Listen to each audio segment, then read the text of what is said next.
Hello, this is Lord Josh, and I'm back with a new review. This time is going to be of the Asian civilizations slash the mongoloids, and we're going to be basically giving our opinions and thoughts of what we think and our interpretation of their lines of thinking. Since we're the best to do this review, considering that we probably did get isekai'd once again. So the first thing to notice, or what we've noticed about the Asians or the mongoloids, or whatever term you want to have for them, is that these are very karmic and fate-based peoples. So like, in the West, there's this whole idea of like you can change your fate, you can change your destiny. Like, of course, there has always been this concept of the fates, but this has largely been phased out, like the idea of a god man or whatever you want to call it. Because, like, looking at different myths and stuff, like what is it called? The Mahabharata War, or whatever you want to call it, or the Trojan War.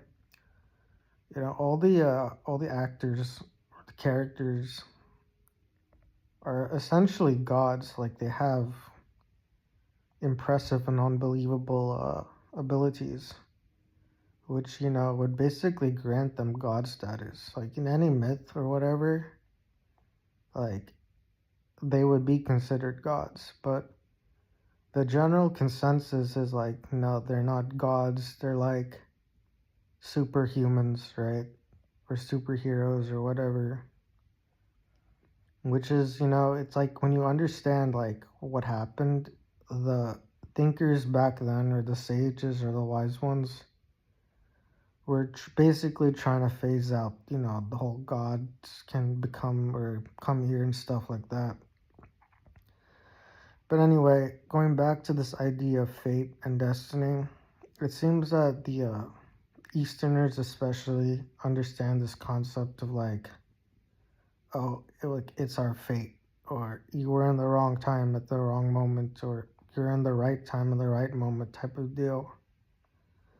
So it's like, this idea of karma plays a huge role in these people's basic form of thinking, where like everything is decided on fate. Like you really can't change or control it. So this has played like a big role throughout their history, and the idea of rebirth is very prevalent in the Easterners' mind.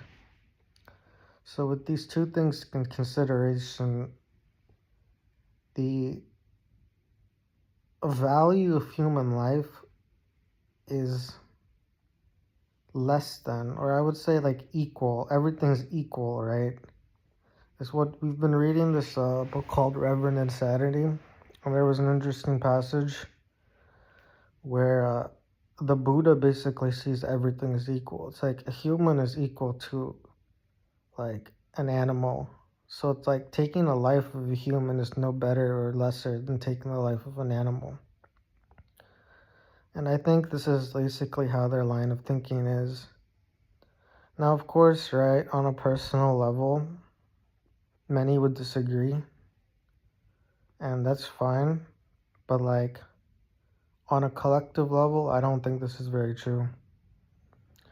Regardless, one can definitely tell that the Asiatics and the Mongoloids have had a very awesome civilization in history, and they have created great civilizations.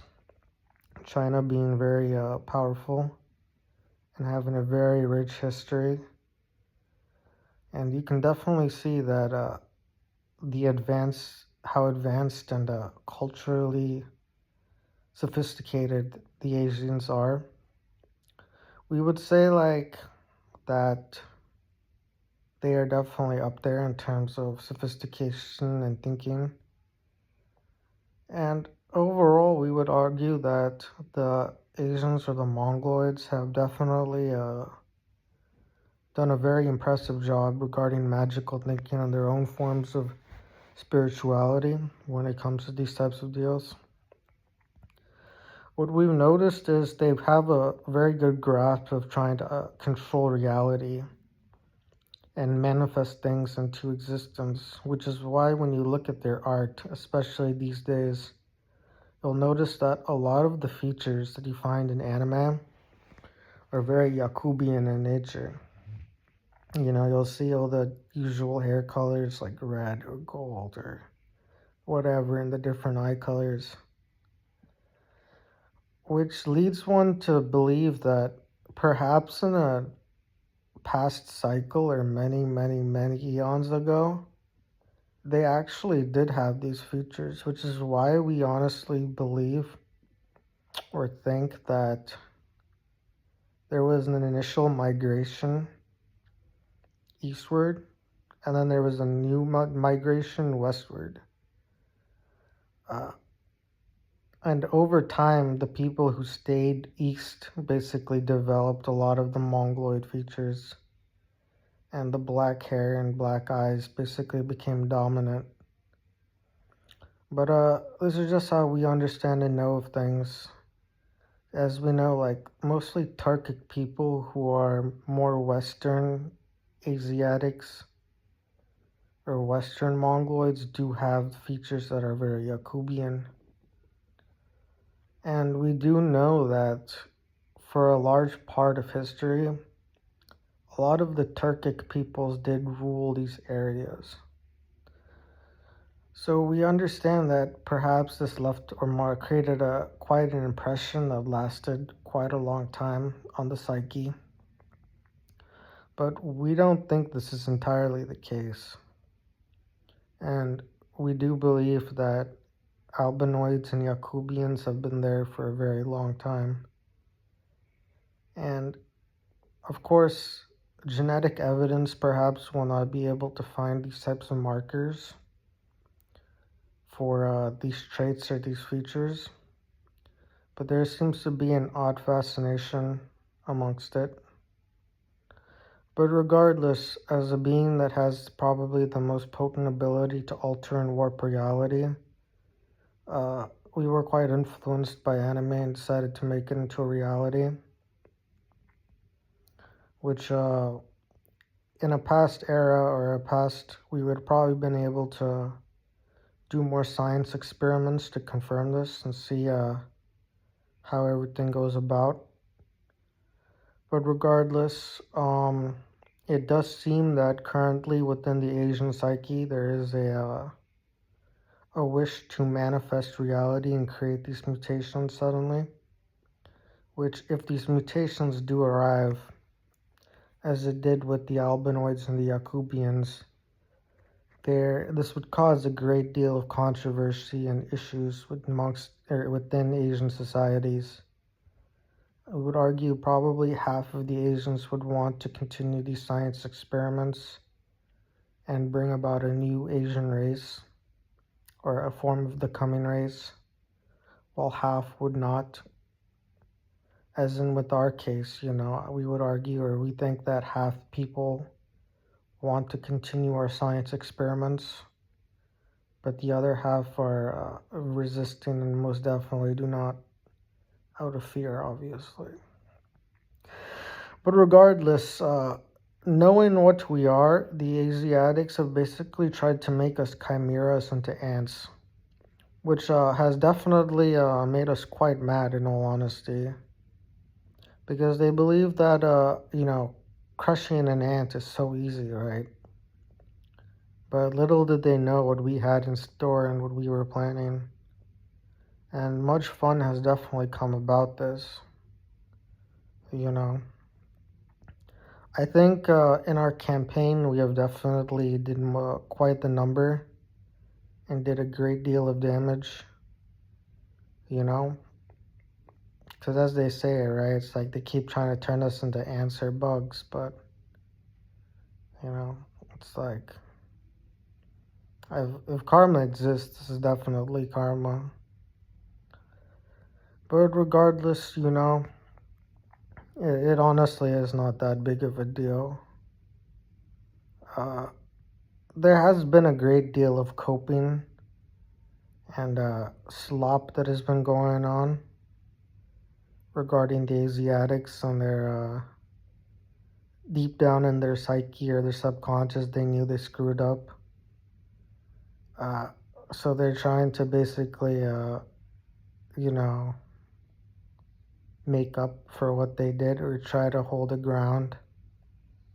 But we're sort of just getting started, right? So it's like, ooh, what are you gonna do? Right? It's like, if you think this is bad, just wait. Like, we haven't even gone close to climax levels. But regardless, right? Uh, we think that the Asiatics do have a great deal of foresight, and the Asians do have a great deal of sophistication amongst within their civilizations. And they're definitely old, but they're not quite as old as Egypt, which is like 8,000 years old. But regardless, we have to see how the story unfolds. Great things are occurring. Obviously, they're trying to do big sacrifices so they can get authority to sacrifice one of our children.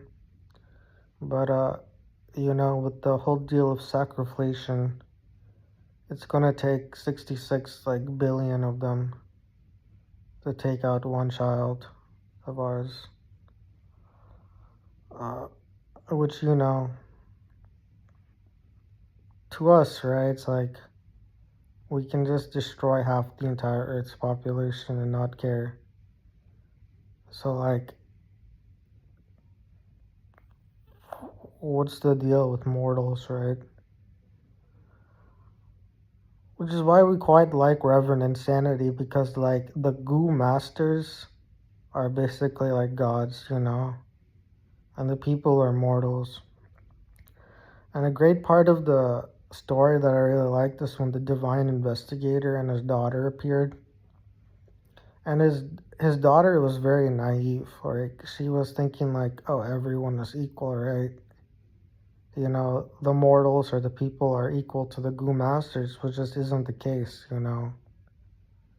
It's like the goo masters can kill an entire family and they wouldn't care because they're mortals, right?